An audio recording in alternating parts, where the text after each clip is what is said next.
Big boss Telugu season 8 అయితే అందరూ ఊహించినంత రేంజ్లో లేకపోయినా కానీ ఓ మాదిరిగా అయితే సీజన్ అయితే నడిచిపోతూ ఉంది. ఇప్పటికే ఫస్ట్ వీక్ కూడా కంప్లీట్ చేసుకుంది బిగ్ బాస్ సీజన్ 8 అనమాట. తొలి వీక్ కంప్లీట్ అవడమే కాకుండా ఫస్ట్ వీక్ కంప్లీట్ అయ్యింది అంటే ఖచ్చితంగా నామినేషన్స్లో ఉన్న వాళ్ళల్లో ఒకళ్ళైతే హౌస్ నుంచి బయటికి రావడం కూడా జరుగుతుంది. అది ఆల్రెడీ జరిగిపోయింది. హౌస్ నుంచి బెజవాడ బేబక్ అయితే ఫస్ట్ వీక్లో ఎలిమినేట్ అయ్యి హౌస్ నుంచి బయటకు వచ్చేసింది అనమాట. నిజానికి ఇది కొంచెం షాకింగ్ అనే చెప్పాలి. ఎందుకంటే ఆవిడ కొన్ని రోజులైనా కానీ కొన్ని వారాలైనా కానీ హౌస్లో ఉంటుంది, కొనసాగుతుంది, ఖచ్చితంగా ప్రేక్షకులను ఎంటర్టైన్ చేస్తుంది అని చెప్పి నిర్వాహకులు కావచ్చు, అలాగే ఆడియన్స్ కావచ్చు ఖచ్చితంగా నమ్మారు. కానీ బెజవాడ బేబక్ మాత్రం అంతర్నమ్మకాలను వమ్ము చేస్తూ ఫస్ట్ వీక్లోనే బయటకు అయితే వచ్చేసింది. ఎందుకంటే ఆవిడ ఎందుకు బయటకు వచ్చిందని ప్రత్యేకంగా మాట్లాడుకోవాల్సిన అవసరం లేదు.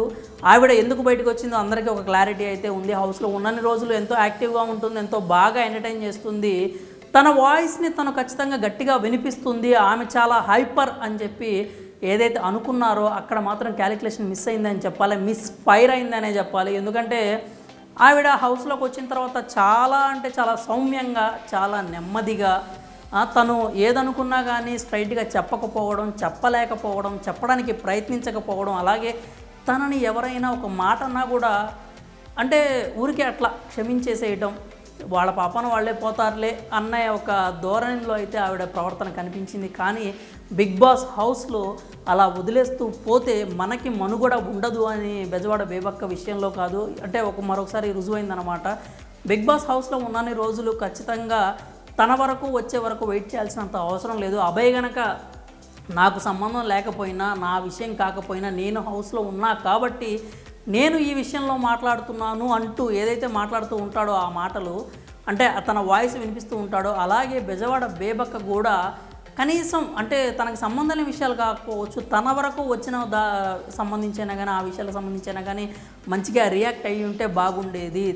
తన మీద ఒక నింద వేసిన తర్వాత దానిని ఆమె గట్టిగా డిఫెండ్ చేసుకోలేకపోయింది. సోనియా ఏదైతే మీకు మా ఆకలి అంటే మీకు అంత నెగ్లిజెన్సీ ఎందుకు అన్నప్పుడు కూడా తను గట్టిగా డిఫెండ్ చేసుకోలేదు.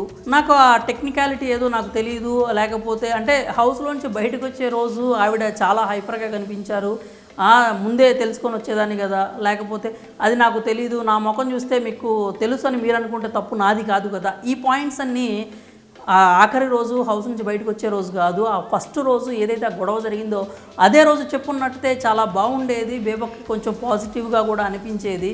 అండ్ ఇంకొకటి ఏంటంటే ఆవిడ నామినేషన్స్లోకి రావాలి అని చెప్పి హౌస్లో ఉన్న చాలామంది సెలబ్రిటీలు కోరుకున్నారనే విషయం అయితే క్లారిటీ వచ్చింది. ఎందుకంటే నామినేషన్స్ లిస్ట్ చూసుకున్నట్టయితే బెజవాడ బేబక్క ఎలిమినేట్ అవుతుంది, అయ్యేందుకు అవకాశాలు ఎక్కువ ఉన్నాయని మనం ఆదివారం వరకు వెయిట్ చేయాల్సిన అవసరం లేదు. నామినేషన్ జరిగిన రోజు కూడా చెప్పచ్చు. ఎందుకంటే ఆవిడతో పోటీ పడే వాళ్ళు ఎవరైనా ఉన్నారు అంటే ఫాలోయింగ్ పరంగా నాగమణికంఠ పేరు చెప్పుకోవచ్చు. కానీ నాగమణికంఠకి ఆ సింపతి అనేది బాగా వర్కౌట్ అయింది. తెలుగు ప్రేక్షకులందరూ కూడా మొదటి రోజు నుంచే నాగమణికంఠకి తమ సపోర్ట్ అయితే చెప్తూ వచ్చారు. సో నాగమణికంఠ సేవ్ అయిపోయాడు, బేబక్ అయితే నామినేషన్స్లో బలైపోయిందనే చెప్పాలి. ఎందుకంటే రేపు మాట్లాడతాను, ఎల్లుండి మాట్లాడతాను, లేకపోతే అంత దూరం వస్తే అప్పుడే మాట్లాడతాను అని ఆ ధోరణి ప్రదర్శించడం పర్ఫెక్ట్గా అనిపించలేదు, కరెక్ట్గా అనిపించలేదు. అలాగే ఫిట్నెస్గా అంటే నేను ఫిట్గా లేను, నేను ఇది అని నామినేషన్లో చెప్పి ఆ తర్వాత నేను నా ఫిట్నెస్ పెంచుకున్నాను, నేను యాక్టివిటీస్లో పాల్గొనడానికి ప్రయత్నించాను అని ఏదైతే చెప్పిందో అది హౌస్లోకి వచ్చినప్పటి నుంచి ఆ శ్రద్ధ అనేది, ఆ